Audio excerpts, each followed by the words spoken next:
ನೀವು ಅಧಿಕಾರಕ್ಕೆ ಬರೋಕ್ಕಿಂತ ಮುಂಚೆ ಕಾಂಗ್ರೆಸ್ ಸರ್ಕಾರದಲ್ಲಿ ನಾವು ಮುಸಲ್ಮಾನರಿಗೆ ಅದು ಮಾಡ್ತೀವಿ ಇದು ಮಾಡ್ತೀವಿ ಅಂತ ಹೇಳಿ ಇಡೀ ರಾಜ್ಯದಲ್ಲಿ ಒಂದು ಕ್ಯಾಂಪೇನ್ ನಡೆಸಿ ನಿಮ್ಮ 4% ರಿಸರ್ವೇಷನ್ ಅನ್ನು ತರ್ತೀವಿ. ನಮಗೆ ಯಾವತ್ತು BJP ಸರ್ಕಾರ ಇದ್ದಾಗೂ ಕೂಡ ಬಂದು ನಮ್ಮನ್ನು ಹೆದರಿಸಿರೋ ಅಂಥದ್ದಿಲ್ಲ.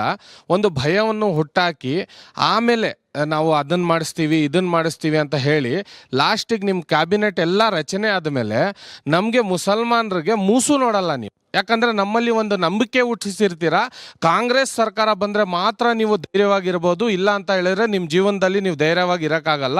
BJP ಅವರು ನಿಮ್ಮನ್ನು ಅಪೋಸ್ ಮಾಡ್ತಾರೆ, ನಿಮ್ಮನ್ನು ಬಿಡಲ್ಲ ಯಾವುದೇ ರೀತಿ ಅಂತ ಹೇಳಿ ಅನ್ನೋದು ಹುಟ್ಟಾಕಿರ್ತೀರ. ಅದಕ್ಕೆ ನಾನು ಕೇಳೋದು, ಇದು ಬಂದ ಮೇಲೆ ಅಧಿಕಾರಕ್ಕೆ ಯಾವ ಕೆಲಸನೂ ನೀವು ಮಾಡಲ್ಲ. ಸೊ ನಾನು ಕೇಳೋದು, ಒಬ್ಬ ಮುಸ್ಲಿಂ ಆಗಿ ನೀವು ಕಾಂಗ್ರೆಸ್ ಪಕ್ಷನ ಇಲ್ಲ ಕಾಮ್ಚೋರ್ ಪಕ್ಷನ ಸರ್? ನೀವು ಓಟ್ ಹಾಕೋವಾಗ ಕಾಮ್ಚೋರ್ ಪಕ್ಷ ಅಂತ ತಿಳ್ಕೊಂಡಿದ್ದೀರೋ ಇದು ಕಾಮ್ ಪಕ್ಷ ಅಂತ ತಿಳ್ಕೊಂಡಿದ್ದೀರೋ ನೀವು ತೀರ್ಮಾನ ಹೇಳಬೇಕು. ಅದು ಮಾರ್ಕೆಟಿಂಗ್ ಮೇಲೆ ಡಿಪೆಂಡ್ ಆಗುತ್ತೆ. ಮಾರ್ಕೆಟಿಂಗ್ ಯಾರು ಮಾಡೋ ನೀವೇ ಅಲ್ವೇನ್ರಿ?